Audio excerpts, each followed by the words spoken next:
Your Roku remote keeps blinking green, and suddenly it won't control your TV anymore. No clicks, no response, just that flashing light. That blinking green light usually means the remote is stuck trying to pair with the device but can't complete the connection. The good news is that this is a common problem, and you can usually fix it at home in just a few minutes. In this video, I'll walk you through simple troubleshooting steps to stop the green light from blinking and reconnect your remote. First, start with the batteries because weak or unstable power is the most common reason for a pairing loop. Remove the old batteries from the remote and replace them with fresh ones. Make sure they are inserted correctly according to the plus and minus symbols inside the battery compartment. Even batteries that seem fine can cause this issue because low voltage can prevent the remote from finishing the pairing process. If the green light keeps blinking, the next step is to restart your Roku.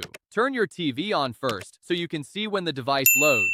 Then unplug your Roku device or the TV from the wall outlet. Wait about 10 to 30 seconds before plugging it back in. Restarting the device clears temporary system memory and refreshes the pairing process between the remote and the Roku. Once the system powers back on, wait until the home screen appears before doing anything else. Now let's try pairing the remote again. If your remote has a pairing button, open the battery compartment and locate the small pairing button inside. Press and hold that button for about 5 seconds. When the green light begins blinking, release the button and give the remote a few moments to reconnect to your Roku. If your remote doesn't have a pairing button, you can still trigger pairing using the front buttons. Press and hold the home and back buttons together for about 5 seconds. After releasing them, wait a few seconds while the remote attempts to reconnect. Another thing that often causes pairing problems is distance or wireless interference. Move the remote closer to the Roku device and keep it within about 20 feet. The remote communicates wirelessly, so being too far away or having objects blocking the signal can interrupt the pairing process. If possible, move other wireless devices away from the area to reduce interference. Next, check the battery contacts inside the remote. Open the battery compartment and look closely at the small metal contacts that touch the batteries. Dust, corrosion, or loose contacts can interrupt the power connection. Make sure the batteries sit firmly and that the metal contacts look clean and intact. If the green light is still blinking, repeat the process one more time. Remove the batteries again, restart the Roku device, insert the batteries back into the remote, and try pairing it again. Sometimes repeating the reset and pairing sequence allows the remote to complete the connection successfully. At this point, you've ruled out weak batteries, pairing errors, signal interference, and connection glitches. In most cases, one of these steps restores the remote connection and stops the blinking light. If this video helped you fix the problem, give it a thumbs up and subscribe for more easy tech fixes.